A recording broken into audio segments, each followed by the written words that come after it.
Hey, what's up, everybody? Happy Tuesday. It is a warm Tuesday, currently 15 degrees, high of around 38 today, uh, with a high chance of precipitation, chance of some snow showers early, and then it's going to, at least the weather report says, it's going to have a chance of snow or wintry mix this afternoon, um, somewhere around 90%. And 6:20 is the sunrise and 5:40 is the sunset. So we actually gained 4 minutes on the day compared to yesterday. So spring is coming. Don't forget, we're going to set our clocks ahead this weekend as well. So we've been in a study of John chapter. Uh, we just finished chapter 9. We're going to start chapter 10 today, and there's a couple of undertones to Jesus' teaching here. This is the same discourse as in chapter 9. So this is a continuation of the lessons he's teaching in chapter 9. And so he moves on to an illustration of shepherding, right? And culturally, um,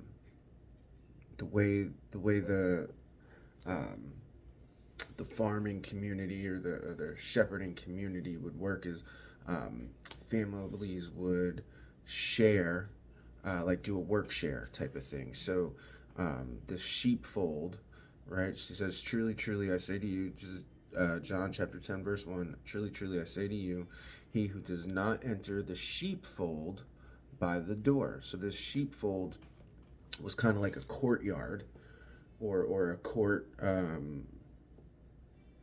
pasture, right? That was in the center of two or three families, and they would house their sheep there.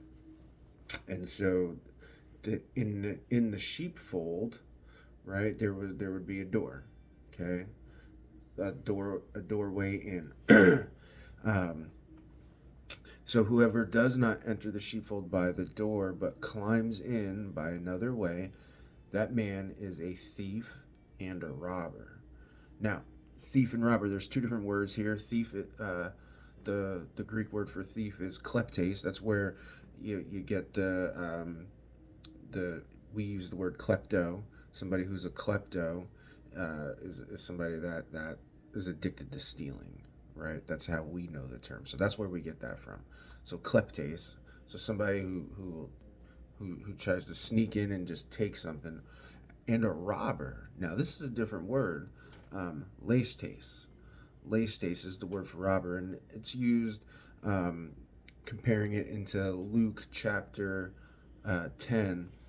Luke chapter 10, verse 30. And um, Luke chapter 10 and verse 30 uses this word lestes, and in 36. So let's compare the difference, all right? A certain man went down from Jerusalem to Jericho and fell among thieves, which stripped him of his raiment and wounded him and departed, leaving him half dead. And now let's just drop down to verse 36. This is where lestes shows up again. And it says, which now of these three thinkest was thou was neighbor unto him that fell among the thieves? That fell among the thieves. Lestes. Now these, where I'm from, we'd call it strong arm, or the robbers, they take, right? Thieves steal, they sneak something without like being in and out, like a thief in the night.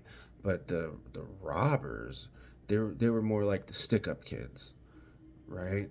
The kids that would run together and catch you walking by yourself and beat you up and take what you had, right? The stick up kids. So there was more of a physical, um, implication with the robber, with the lestes. So two different types of, um, acquisition tactics. One is sneaking, and the other is strong arming. Okay, so that man is a thief and a robber. So the way they get in, they're either gonna beat you up or beat up your gatekeeper and take your stuff, or they're gonna sneak in unaware and try and go in a different way and take your stuff. Now your stuff here is the sheep.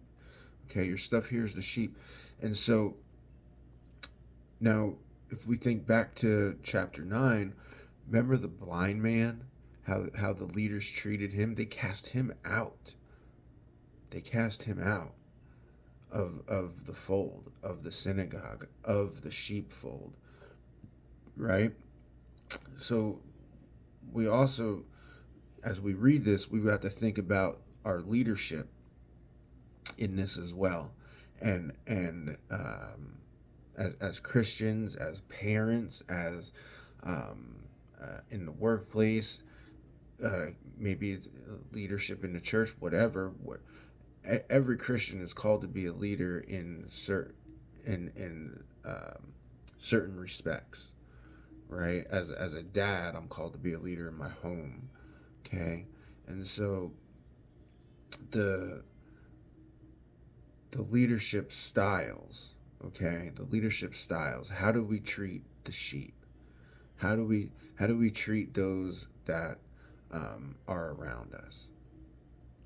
And so um, he who does not enter into the sheepfold by the door, but climbs in by another way, that man is a thief and a robber. But he who enters by the door is the shepherd of the sheep. So the shepherd can walk right into the door, doesn't have to sneak or strong arm. He walks right in. Okay, he walks right in. Now, what were the Pharisees doing to the blind man? Well, they were trying to strong arm. They were trying to rob, right? They weren't sneaking. Maybe they started as thievery, like, are you sure? Blah blah blah, and then at the end, it's like, who are you to tell us, right? It's a different approach. Um, boom boom. But he who enters by the door is the shepherd of the sheep. To him the gatekeeper opens. Now the gatekeeper. So we've got the thief and robber. All right, we've got the shepherd and then the gatekeeper. And the gatekeeper was more than likely a hired man, maybe part of the families, maybe hired outside the family. Um, you know, sometimes,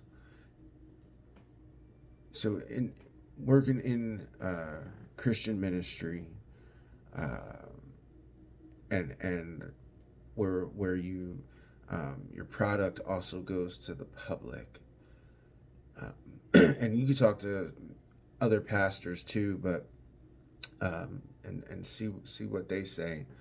And but I know me and my experience, many times working with somebody outside of Christian circles was easier to do business with. Many times, people that didn't claim to be Christian did more honest business. Call it what it is, um, but but so sometimes hiring outside is a safer hire, right? It's a safer hire. Can be. Um, so this gatekeeper, if they're a hired person, right, and they have um, no tie to a family, right? Each family is going to be held to the same level of scrutiny of coming into the gate, right? The same level of now, if they're not paid, or a thief doesn't pay them to look the other way or something like that, but they're going to be just as stringent on everybody, right? So all that to say that just because it's an outside hire doesn't mean it's a bad hire. Doesn't mean they're going to do their job any less, right? So this gatekeeper, when he's going to know the shepherd, and he's only going to let the shepherd in, right? He's only going to let the shepherd in. Now, so the shepherd is the true caregiver. The gatekeeper's not the caregiver. His job is just to not let the thieves and the robbers in, right? To protect the sheep, to protect the gate. And so, um, to him, the gatekeeper opens. Now, listen to what it says in verse 3 here. The sheep hear his voice, and he calls his own sheep by name and leads them out. No deception, right? There's no deception to lead them out of the sheepfold into the field, into the pasture. They hear his voice and they follow. They follow him. Now, each individual was called by name. Every individual believer, Jesus called you by name. Called you by name. And because God the Father drew you, you were able to hear his voice. You were able to hear his voice, and he led you. He led you out. Where did he lead you out of? Your old life.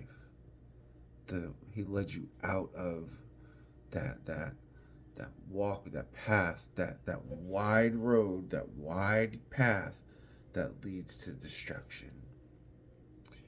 He led you out. He led you out. And so when he has brought out all his own, he goes before them, and the sheep follow him, and they know his voice. And they know his voice. So there's three things, right? One, he goes before him. All right? When he's brought out all his own, he goes before him. He goes before them. And two, they follow him. And three, they know his voice. So when you start to wander off and Jesus is calling, you know his voice. Don't ignore it. Turn and follow. Turn and follow.